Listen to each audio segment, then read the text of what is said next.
인류의 역사에서 가장 지혜로운 사람은 누구입니까? 라고 묻는다면 거의 전부가 솔로몬이라고 대답할 것입니다. 몇 주 전에도 이렇게 설교를 시작했습니다.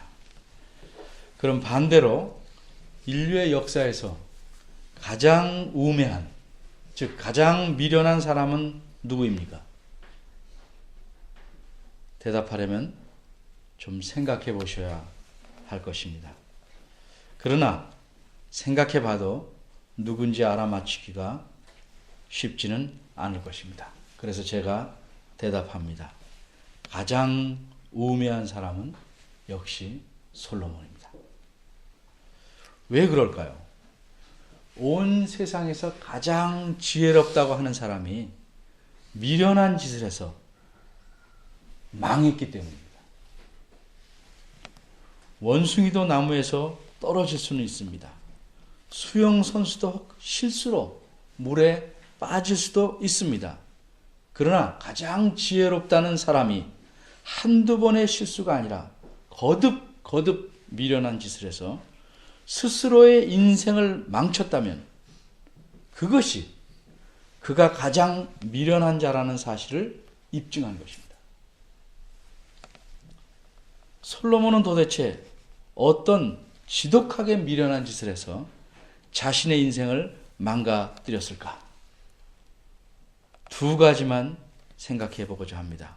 첫째는 솔로몬이 행한 이 미련한 짓의 대가는 무엇이었는가? 둘째로 이 대가를 치른 솔로몬의 미련한 짓이란 과연 무엇인가?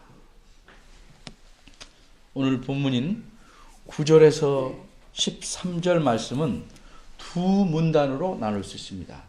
앞의 문단은 9절과 10절인데 우리말 성경의 순서와는 조금 다르게 원문에서는 여호와께서 솔로몬에게 진노하셨다로 시작됩니다.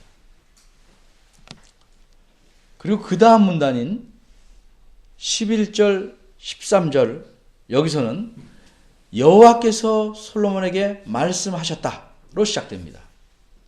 따라서 오늘 본문인 9절에서 13절은 여호와께서 솔로몬에게 진노하셨다는 사실과 말씀하신 내용을 알려주는 것입니다. 그럼 첫째로 생각할 문제인 솔로몬이 행한 그 미련한 짓의 대가가 무엇인지를 알기 위해서 뒷문단 11절에서 13절부터 먼저 살펴보겠습니다. 11절입니다. 여호와께서 솔로몬에게 말씀하십니다. 이것은 여호와께서 솔로몬에게 세 번째로 직접 나타나셔서 하신 말씀이 아니라 선지자를 통해서 전하신 말씀이라고 학자들은 판단합니다. 이 11절 후반절에 보면 솔로몬의 미련한 짓에 대한 대가는 나라를 빼앗기는 겁니다. 이제껏 솔로몬이 자신의 부함과 영광을 마음껏 드러내며 통치하던 왕국을 하나님께서 그의 손에서 빼앗으시겠다고 말씀합니다. 좀 개인적으로 좁혀 말한다면 평생 내가 몸담아 키워온 사업체를 강제로 뺏어가겠다는 거죠.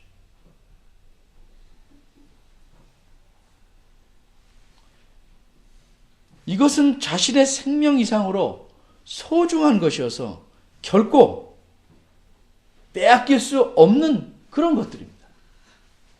그런데 하나님께서 빼앗으겠다는데 누가 감히 대들 수 있겠습니까? 왕국을 빼앗기면 솔로몬은 왕의 자리에서 떨어지는 겁니다. 사실 왕이 자기 자리를 쉽게 내놓겠습니까? 할 수만 있으면 오래오래 하려고 할 것입니다. 그러나 어쩔 수 없어서 자식에게 왕위를 넘겨줍니다.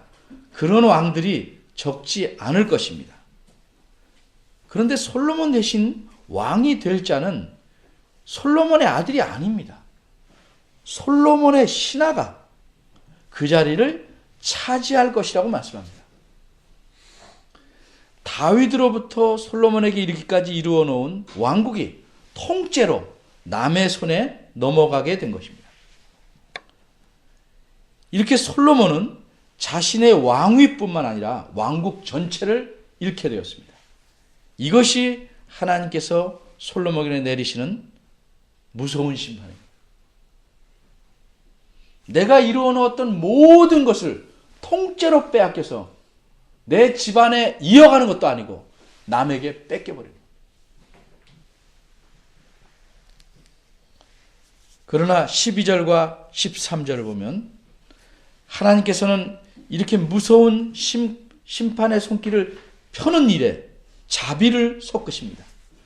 두 가지 면에서 하나님은 자비를 베푸십니다. 하나는 하나님께서 왕국을 빼앗는 일을 좀 연기하시겠다는 것입니다. 다른 하나는 왕국을 빼앗되 모두 다 빼앗지는 않으시겠다는 겁니다. 그러나 이 두 가지 자비는 솔로몬 때문에 베푸시는 것이 아니라고 분명히 말씀합니다. 솔로몬의 아버지인 다윗을 위해 그렇게 하시겠다고 말씀합니다. 솔로몬이 행한 우매한 일에 대해서는 하나님께서는 자비를 고려해 볼 가치가 전혀 없다고 생각하신 것입니다. 하나님께서 베푸실 자비는 전적으로 다윗과 예루살렘을 위해서 하는 것이라고 말씀합니다. 다윗은 어땠습니까? 하나님 앞에 큰 죄를 범했지만 진심으로 회개했고 여호와를 온전히 좇았습니다. 그러기에 하나님께서는 다윗에게 약속을 주셨습니다. 그리고 그 약속에는 다윗의 왕조와 예루살렘에 관한 내용이 있었습니다. 이 약속을 지키시려고, 이 약속을 신실하게 지키시려고 솔로몬에게, 생각해 볼 가치가 없는 솔로몬에게 자비를 베푸시겠다고 말씀하는 것입니다. 이러한 하나님 말씀대로 솔로몬의 생전에는, 솔로몬이 살아있을 때에는 왕국이 분열되지 않았습니다. 그 대신 이스라엘의 위쪽에서는 아람 왕이 솔로몬을 대적해서 계속 괴롭힙니다. 아래쪽에서는 에돔 사람 하닷이라는 사람이 대적하여 괴롭힙니다. 안에서는 훗날 북왕국의 첫 왕이 되는 여로보암이 대적하여 편할 날이 없게 됩니다. 사면초가인 셈입니다. 그러다가 솔로몬의 아들인 르호보암 때에 이 나라는 두 동강이 나고 맙니다. 하나님 말씀대로 10지파는 떨어져 나가고 딸랑 유다 지파 하나만 다스려야 하는 아주 초라한 왕국으로 줄어듭니다. 다윗과 솔로몬 시대의 찬란한 영광과 부유함과 강성함은 소리 없이 사라져버리고 이제 북왕국과 갈등의 세월을 수없이 보내야 할 처지에 놓이게 됩니다. 이것이 솔로몬이 저지른 우매한 짓에 대한 대가였습니다. 모든 것을 잃어버린 것입니다. 인생을 망치는 것입니다. 이제 두 번째로 생각할 것은 도대체 솔로몬이 저지른 미련한 일이 무엇이기에 이렇게 인생을 망치고 나라를 다 빼앗길 만한 것이었는가? 얼마나 심각하기에 그런 결과가 생겼는가 하는 점입니다. 혹시 솔로몬은 원래부터 하나님과 사이가 안 좋아서 다른 사람보다 더 심하게 심판을 받은 것은 아닐까? 그러나 그렇지 않습니다. 오히려 솔로몬은 그 반대의 경우입니다. 솔로몬은 하나님의 사랑을 독차지하다시피 한 사람입니다. 사무엘하 12장 24절을 보면 성경 481쪽입니다. 부지런히 찾으십시오. 멍하니 넋놓고 읽지 마시고 부지런히 찾아보십시오.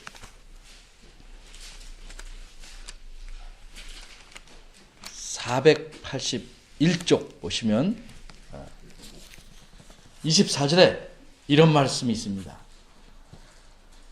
다윗이 그쳐 밧세바를 위로하고, 밧세바가 낳은 처음 아이가 죽었습니다. 하나님이 죽이셨습니다. 그래서 그쳐 밧세바를 위로하고 저에게 들어가 동침하였더니 저가 아들을 낳음에 그 이름을 솔로몬이라 하니라. 그 다음 말씀이 뭡니까? 여호와께서 그를 사랑하셨다.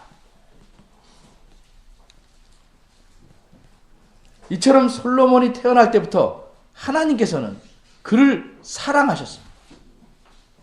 이어서 사무엘하 12장 25절에 보면 하나님께서는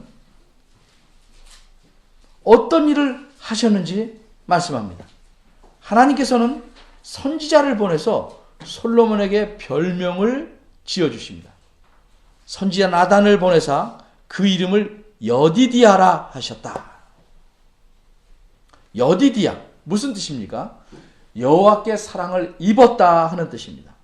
왜 이런 별명을 주셨는가? 25절 후반절에는 그 이유를 이렇게 말합니다. 이는 여호와께서 그를, 솔로몬을 사랑하셨기 때문이다. 다시 본문으로 옵니다. 여호와께서 솔로몬을 너무도 사랑하셨기 때문에 아예 너는 내 사랑을 입은 자라는 뜻의 별명을 솔로몬에게 직접 붙여주셨습니다. 이처럼 여호와께서 솔로몬을 유난히 특별히 사랑하셨다는 사실은 다 알려져 있는 사실입니다. 그래서 먼 훗날 느헤미야는 솔로몬을 가리켜 느헤미야 13장 26절에서 나중에 찾아보십시오. 저는 열국 중에 비길 왕이 없이 하나님의 사랑을 입은 자라고 말합니다.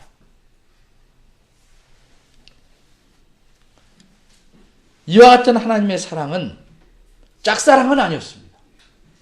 솔로몬도 여호와를 진심으로 사랑했기 때문입니다. 예를 들면 열왕기상 3장 설교에서 제가 말씀드린 바와 같이 솔로몬은 여호와를 진심으로 사랑했기 때문에 그 여호와의 말씀대로 온전하게 행했습니다. 적어도 젊을 때는 그랬습니다. 뿐만 아니라 여호와에 대한 사랑을 표현하기 위해서 일천번제까지 드리기도 했습니다. 이런 솔로몬에게 여호와께서는 어째서 진노하셨는가? 오늘 본문 9절입니다. 9절에서는 이렇게 그 이유를 말씀합니다. 왜냐하면 그의 마음이 여호와로부터 돌아섰기 때문이다. 여기서 돌아섰다는 말은 설명이 좀 필요합니다. 이것은 마치 비유하면 상대방에게 손을 뻗쳐서 함께 손을 붙잡고 있다가 자기 손을 빼서 다른 상대에게 손을 뻗치는 것이라고 할 수 있습니다. 그래서 우리말 성경에서는 아예 돌이켜 떠났다 이렇게 두 낱말로 표현한 듯합니다.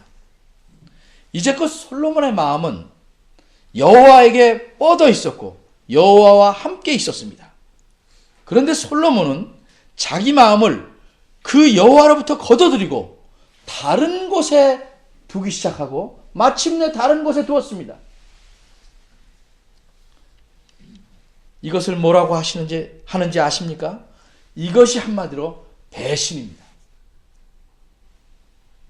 솔로몬이 행한 최악의 미련한 짓은 솔로몬을 날 때부터 사랑하신 하나님을 배신한 일입니다. 그래서 하나님께서는 솔로몬에게 진노하셨습니다. 우리말 성경에서는 이해를 위해서 문장으로 풀어 썼습니다만 원문에서는 9절 하반절과 그러니까 여호와께서 일찍이 이 부분부터 10절 상반절 쫓지 말라 하셨으나 까지는 여호와라는 말을 꾸며주는 부분입니다. 여호와께서 솔로몬에게 이전에 어떻게 하셨는지를 설명하려고 꾸며주게 배열해 놓았습니다. 따라서 좀 둔탁하지만 원문대로 9절과 10절을 전부 번역하면 이렇습니다. 여호와께서 솔로몬에게 진노하셨다. 이는 솔로몬에게 2번씩이나 나타나신, 그리고 그에게 이 일에 대해 명령하여 다른 신들을 좇지 말라고 하신 이스라엘의 하나님 여호와에게서 그의 마음이 돌아섰기 때문이다. 그리고 그가 여호와께서 명령하신 것을 지키지 않았기 때문이다. 쉽게 말하면 여호와께서 진노하신 이유는 그렇게 은혜를 베푸시고 경고하신 여호와를 배신했다는 것인데, 그걸 2가지로 표현합니다. 그분에게서 마음이 돌아서고 그의 명령을 지키지 않았다는 이유를 제시하는 것입니다. 솔로몬은 2번씩이나 나타나신 여호와를 배신했습니다. 어떤 사람에게 여호와께서 2번씩이나 친히 나타나셨습니까? 이런 특별한 은총을 받고도 여호와를 배신했습니다. 우리가 아는 바대로 여호와께서는 기브온에서 1000번제를 드린 후에 처음 직접 나타나셔서 그에게 전무후무한 지혜를 주셨습니다. 솔로몬이 구하지 않은 부귀와 영광도 주셨습니다. 그래서 솔로몬이 다스리는 나라가 부강하고 평안하게 되었습니다. 그러나 부강하고 평안할 때 유혹과 시험이 올 수 있습니다. 그래서 하나님께서는 솔로몬이 성전 건축을 마친 후에 또 다시 나타나서 지난번보다 훨씬 강하게 우상을 숭배하지 말라고 경고하시고 하나님께 순종하면 복받는다고 말씀하셨습니다. 그러나 솔로몬은 그 경고와 그런 말씀을 무시합니다. 그의 마음이 하나님에게서 돌아섭니다. 그렇게 돌아섰기 때문에 하나님의 명령을 무시하게 되는 것입니다.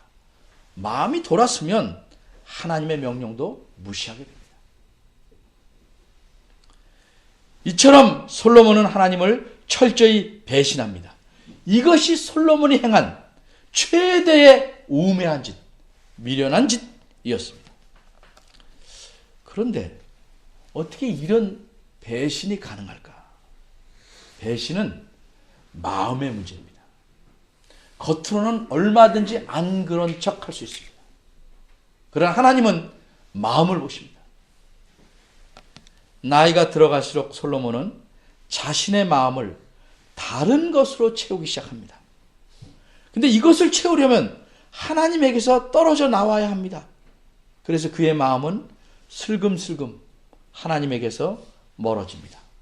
솔로몬의 배신은 어느 한순간에 일어난 일이 아닙니다. 티끌 모아 태산을 이루듯 조금씩 하나님에게서 간격을 만들다가 이제는 하나님의 진노를 받아야 할 만큼 멀리 돌아서서 떨어져 나오게 된 것입니다. 이스라엘의 왕은 하나님께서 정해놓은 원칙, 특별히 신명기 17장 16절과 17절에서 말씀하신 원칙을 따라야 합니다. 구약성경 289쪽입니다.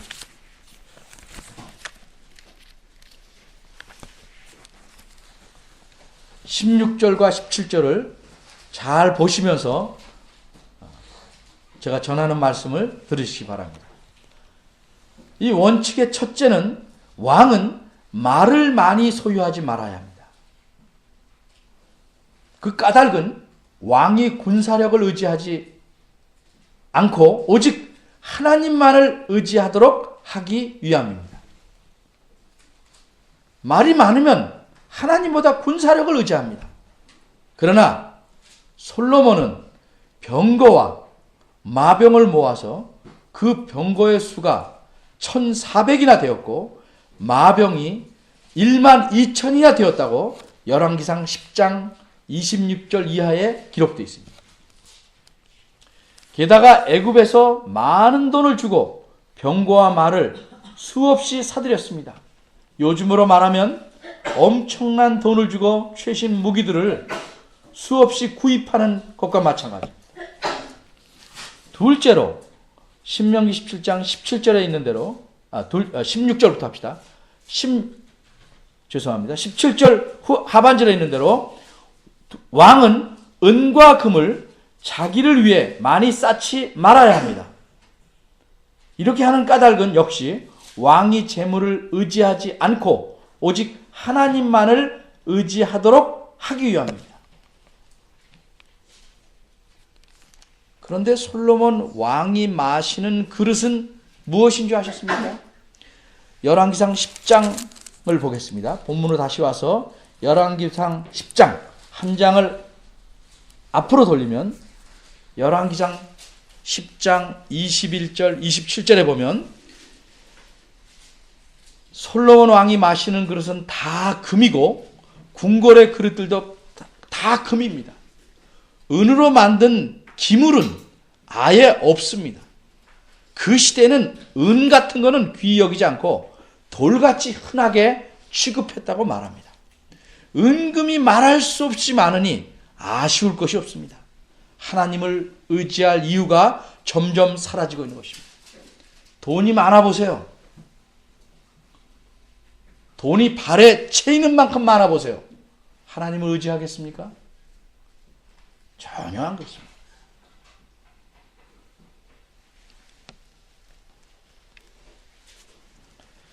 하나님 부유하게 해달라고 기도해서 부유하게 해주면 그 다음에 하나님은 없습니다. 왜? 이용 가치가 없어졌기 때문입니다. 세 번째 왕은 그 신명기 17장 10절에 있는 대로 아내를 많이 두지 말아야 합니다. 이는 마음이 미혹돼서 하나님에게서 떠나지 않도록 하기 위함입니다. 그러나 불행하게도 솔로몬에게는 11장 3절에 있는 대로 후비, 즉 왕족 출신의 부인이 700명이었고 빈장, 즉 출신이 좀 낮은 부인, 첩에 해당하는 부인들이 300명이었습니다. 이거는 대강 그런 수입니다. 정확하게 1번부터 700 이게 아니고 한 600, 한 7, 80 돼도 700명 이렇게 말하는 것입니다. 고대에는 왕이 이렇게 많은 부인을 두는 주된 이유 중 하나는 왕의 위상을 높이기 위한 것입니다. 특별히 솔로몬만 이렇게 많이 둔 것은 아닙니다. 어떤 기록에 따르면 페르시아 왕인 왕의 이름이 있는데 하여튼 그 왕은 알렉산더를 치러 원정을 갈 때도 그 전쟁터에 자기 위상을 높이기 위해서 360명이나 되는 처첩을 데리고 왔다고. 우리가 생각하면 제정신이 아니죠. 근데도 자기 위상을 높이기 위해서 그런 짓을 한 겁니다.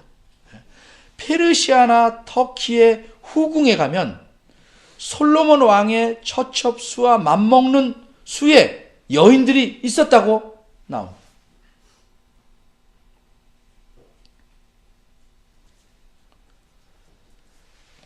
어쨌든 솔로몬 왕은 자신을 과시하기 위해서 지나치게 많은 여인들을 두었습니다. 군사력이나 재물이나 수많은 여인을 통해서 솔로몬은 자신의 힘과 능력을 세상에 남들에게 드러내려고 한 것입니다. 게다가 지혜까지 있으니 그의 마음은 하나님에게 가까이 있어야 할 필요를 점점 더 못 느끼게 된 것입니다. 그러나 뭐니 해도 솔로몬의 배신을 완성시킨 것은 솔로몬의 수많은 처첩들입니다. 수많은 부인들입니다. 그들이 솔로몬의 마음을 하나님에게서 떠나게 만들었기 때문입니다. 그들이 솔로몬으로 하여금 다른 신들을 좇도록 유혹하였기 때문입니다. 그러나 혹시 솔로몬이 그런 마음은 없는데 본심은 안 그런데 여인들에게 유혹을 당해서 그런 것은 아닐까? 바꿔 말하자면 책임이 유혹을 한 자들에게 많이 있고 유혹당한 솔로몬에게는 좀 덜 있는 것은 아닐까? 이 문제에 대해서 답을 얻기 위해서 우리 열왕기상 11장 1절과 2절을 보겠습니다.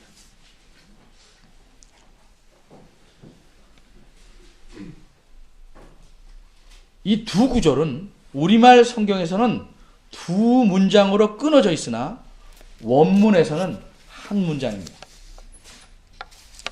원문은 이렇게 강조합니다. 1절은 솔로몬 왕을 강조합니다. 이렇게 수많은 여인들을 모은 것은 솔로몬이었다 하는 얘기입니다. 수많은 이방 여인을 사랑한 자는 솔로몬 왕이었다는 사실을 드러내려는 것입니다. 이방 여인들이 싫다는 솔로몬을 유혹해서 어쩔 수 없이 사랑하게 된 것이 아니고 솔로몬 왕이 그 여인들을 사랑했다고 강조합니다. 그럼 2절은 무엇을 강조하는가?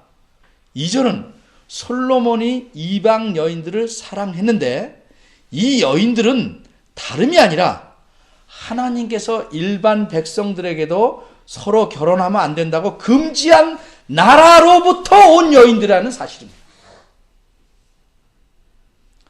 이스라엘 여인이 아니고 결혼하지 말라고 금지한 모든 백성에 금지한 나라들로부터 데려온 여인들이라는 사실을 강조합니다.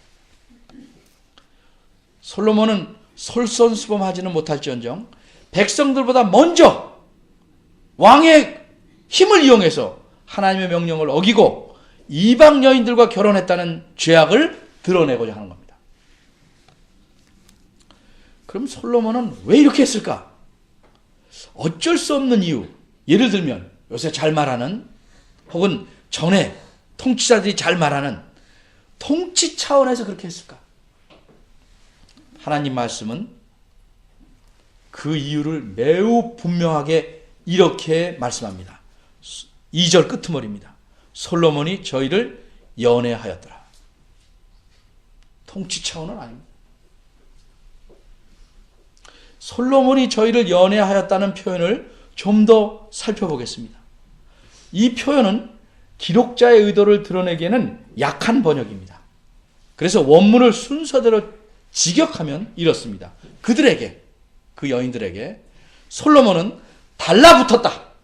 사랑을 위해. 바로 이런 뜻입니다. 그들, 즉 이방 여인들에게 이게 강조됐습니다. 맨 앞에 나와서. 이 이방 여인들에게 솔로몬이 달라붙었습니다. 마치 찰거머리처럼. 그저 사모하고 연애하다 이런 감정의 문제가 아니고 찰거머리처럼 달라붙었습니다. 오직 사랑을 위해 그렇게 한 것입니다. 통치 차원에서 정치적 고려를 한 것도 아니고 나라를 사랑하기에 그렇게 한 것도 아니고 단지 자신의 개인적인 사랑을 위해서 욕망을 위해서 그렇게 한 것입니다. 이방 여인들에게 달라붙어야 할 정도로 그들을 지독하게 사랑하기에 이방 여인들과 결혼하지 말라는 하나님의 명령은 귀에 들어오지도 않습니다. 아내를 많이 두어서는 안 된다는 하나님 말씀도 흘려버립니다. 그렇게 사랑하기에 이방 여인들이 해달라는 대로 해줍니다. 그런데 문제는 하나님의 영역을 침범한다는 데 있습니다. 부인들을 위해 그들이 자기 신을 섬길 수 있도록 산당까지 지어줍니다. 이 지어진 산당은 예루살렘 성전의 건너편, 하나님의 성전이 있는 건너편에서 빤히 보이는 감람산 남쪽 봉우리 위에 세워뒀습니다. 후에 100년이 지난 뒤에 요시야 왕이 그 산당을 없앱니다. 백성들에 미치는 영향이 엄청납니다. 여기 11장 33절에 보면 솔로몬 때문에 저희가 나를 버리고 이스라엘 백성이 모두 다 하나님을 버리고 하나님의 명령을 행치 않는 일에 빠져듭니다. 책임 있는 사람, 책임을 진 사람의 행위가 얼마나 큰 영향을 미치는지 드러납니다.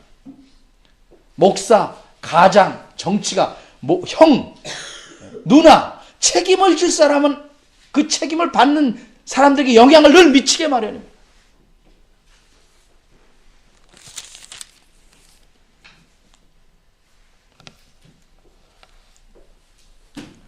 솔로몬이 부인들과 함께 직접 우상에 절하며 섬겼다고는 볼 수 없다고 할지라도 적어도 하나님이 보시기에는 솔로몬의 이러한 행위는 우상 숭배에 해당하는 배신입니다. 4절에 보면 11장 4절에 보면 솔로몬이 나이 늙을 때라는 표현이 있습니다. 어떤 성경학자는 나이 늙을 때를 이렇게 풀이합니다. 육체가 정신을 이기는 때, 육체가 정신을 이기는 시기. 일리가 있습니다. 일반적으로 사람들은 나이가 들면 어떡합니까? 육체가 쉽고 피곤하니까 귀찮거나 골치 아픈 일을 싫어합니다. 무엇이 옳은지 알아도 그렇게 하려고 하지 않습니다. 귀찮으니까. 육체가 정신을 이깁니다. 그래서 바른 말에서 시끄러워지는 것도 싫어합니다. 그저 설렁설렁 웃으면서 남에게 별 신경 안 쓰고 제 한 몸만 편하게 살려고 살아갑니다. 그러면서 정신에 따라 사는 사람은 뭐 이렇게 까탈을 부리냐? 원만하지가 못하다. 뭐 여러 가지 말로 자신의 육체가 자기를 이겼음을 변명합니다.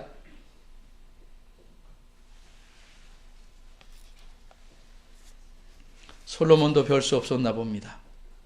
철저한 믿음과 하나님에 대한 온전한 사랑도 포기한 채 그저 이방 여인들이 하자는 대로 따라갑니다. 마음대로 자신들의 신을 섬기게 합니다. 이른바 요새 종교의 자유. 내 집안에 종교는 자유다. 나는 하나님 믿지만 너는 뭐 불교를 믿든지 뭐를 맡든지 마음대로 해라. 얼마나 내가 관용적이냐. 그게 우상숭배입니다. 그게. 부모가, 책임을 진 부모가 그렇게 할 수 있습니까?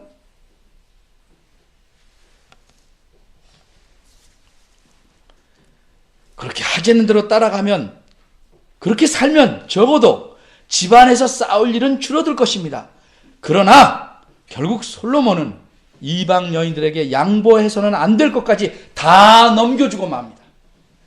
마지막으로 하나님에게 있던 자기의 마음까지 거둬들입니다. 달라붙어야 할 만큼 사랑하는 이방 여인들 앞에 하나님은 더 이상 솔로몬에게 사랑의 대상이 될 수 없었습니다. 이처럼 솔로몬의 배신에는 더 이상 변명의 여지가 없습니다. 그러기에 하나님께서는 솔로몬만을 보고서는 그에게 자비를 베풀 필요가 없었던 것입니다. 솔로몬은 하나님을 철저하게 배신했습니다. 이것이 그가 행한 최대의 미련한 짓이었습니다. 가장 지혜로웠던 자가 최대의 미련한 짓을 행해서 하나님의 심판을 받고 자기 인생을 망치고 말았습니다. 오늘 본문에서 드러난 바대로 하나님은 어떤 분이십니까? 하나님은 자기를 배반하는 자를 반드시 심판하십니다. 두렵습니다.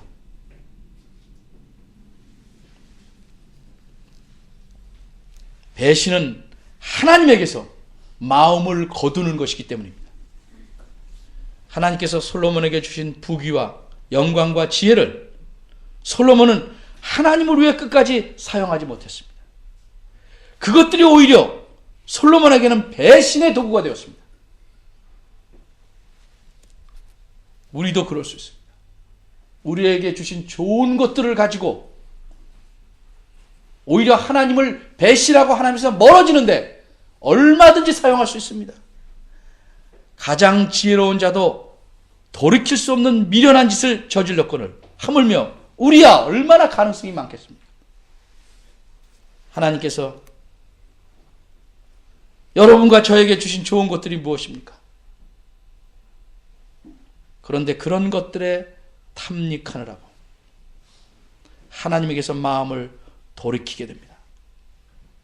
아기를 달라고 간구해서 하나님 주셨더니 그 아기에 빠져서 교회 가는 것도 잊어버려요.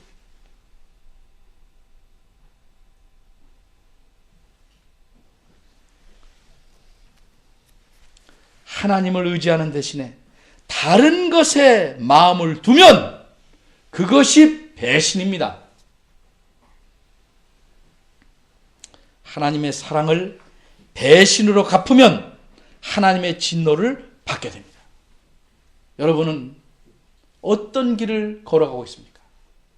겉으로는 멀쩡한데 야금야금 내 마음을 하나님에게서 거둬들이고 있는지, 아니면 있는 이를 향해서 그분을 향해서 내 마음을 뻗치고 있는지 생각하며 삶을 살아가시기를 바랍니다. 기도하겠습니다.